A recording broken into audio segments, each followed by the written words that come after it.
अच्छा जी, Syria. Syria जो है, ये आप लोग लिटरली, जब हम सीरिया पढ़ेंगे, जब हम सीरिया के स्टेक होल्डर्स देखेंगे, तो आप लोग लिटरली हैरान हो जाएंगे कि सीरिया के अंदर क्या खच मची हुई है। सीरिया के अंदर कितने ज्यादा फैक्टर्स इन्वॉल्व हैं, सीरिया के अंदर कितने ज्यादा जो है वो एंटिटीज इन्वॉल्व हैं। You will be extremely surprised कि सीरिया कितना बड़ा मेस। लेकिन despite being the biggest mess, Syria के अंदर रिजीम चेंज नहीं हो सका। सीरिया के अंदर बशार अल असद, जो अरब स्प्रिंग के टाइम के ऊपर गवर्न कर रहा था, अभी भी गवर्न कर रहा है। तो दिस गोज टू शो कि जब आपके पास स्ट्रॉन्ग अलायंसेस हों, ठीक है, तब आपकी बचत हो जाती है। ठीक है, आपको बचा लिया जाता है किसी ना किसी तरह से। बशार अल असद इसका क्लासिक एग्जाम्पल है। सीरिया के अंदर तबाही ही तबाही हुई है।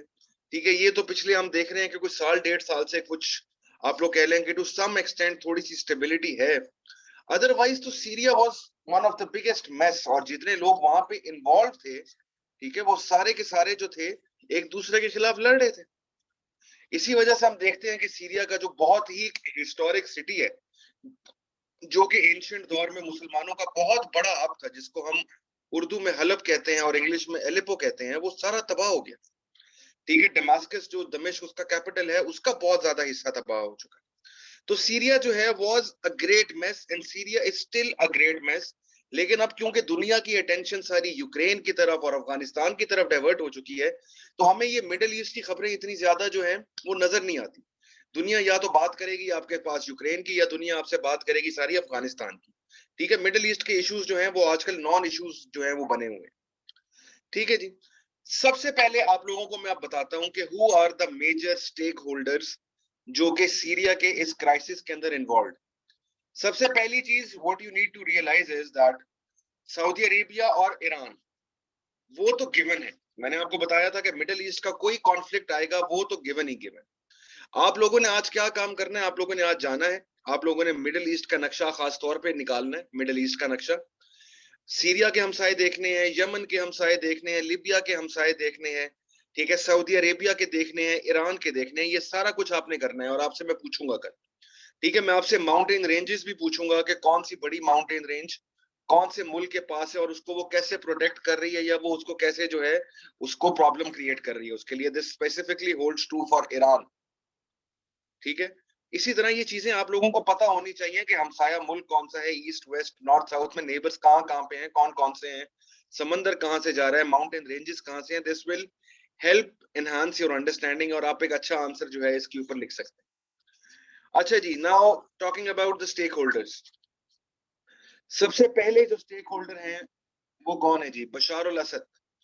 बशार अल असद कौन है? Syrian president from 2000। इनसे पहले कौन था? इनके वालिद साहब हाफिज अल असद। ठीक है, वो if I am not wrong वो 1972 के अंदर जी पावर में आए थे सीरिया के अंदर। और तकरीबन अब आप ये देख लें कि बाप बेटे का जो रूल है वो 50 साल से सीरिया के अंदर चल रहा है। और मैंने आपको यही बताया था कि ये जो अरब स्प्रिंग था, it was specifically against these particular regimes, ठीक है, जो कि बहुत अरसे से हुकूमत कर रहे थे, और जहां पे इतनी कोई तब्दीली वो नहीं लेके आ सके थे, और इन्फ्लेशन, अनएम्प्लॉयमेंट, ठीक है, गुर्बत, ये सारी चीजें वर एट द राइज।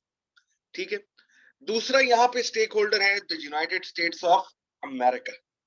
ठीक है, वो अभी हम आगे जाके मैं आपको बताऊंगा कि how did the United States of America become a part of this. तीसरा यहाँ पे है हिजबुल्ला। हिजबुल्ला क्या है? Hezbollah is classified as a militant organisation. Hezbollah is classified as a militant organisation. और ये मिलिटेंट ऑर्गेनाइजेशन हिजबुल्ला कौन से मुल्क के अंदर है? लेबनान के अंदर।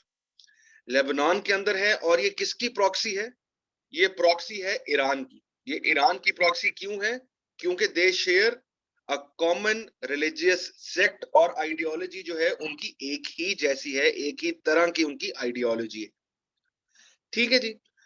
अगला जो इसमें मेजर स्टेक होल्डर है वो है कुर्द्स। ठीक है, कुर्द क्या है? कुर्द एक वो कम्युनिटी है, ठीक है, जो कि बहुत अरसे से भटक रही है in search for their homeland. उनके पास कोई अपना मुल्क नहीं है। कुर्द आपको कहां मिलते हैं? कुर्द आपको मिलते हैं टर्की के अंदर, और टर्की उनको अपना बहुत बड़ा दुश्मन समझता है कुर्दों को। हाँ जी, हफीज पूछें। सर काइंडली हिजबुल्लाह के बारे में बता दें, आवाज क्लियर नहीं आ रही थी आपकी। हिजबुल्लाह का मैं ये कह रहा था कि Hezbollah is a proxy of Iran. Proxy का आई होप आप लोगों को मतलब अब पता है कि प्रॉक्सी का क्या मतलब है। ठीक है, Hezbollah is a proxy of Iran. Hezbollah is based in Lebanon. ठीक है, इसी वजह से मैं कह रहा हूं कि मैप जो है वो अगर आप लोग देखोगे आप लोगों को क्लियर अंडरस्टैंडिंग होगी। लेबनान जो है वो बहुत ही इंपॉर्टेंट प्लेयर है मिडिल ईस्ट के अंदर, और ये सारे मुल्क बिल्कुल साथ साथ हैं। ठीक है, ईरान के साथ प्ले करती है हिजबुल्लाह, आइडियोलॉजी जो है वो मैच करती है दोनों की। ठीक है, वो भी एक अहले तशीह तंजीम है, ईरान भी जो है वो उसी फंडामेंटल्स के ऊपर काम करता है।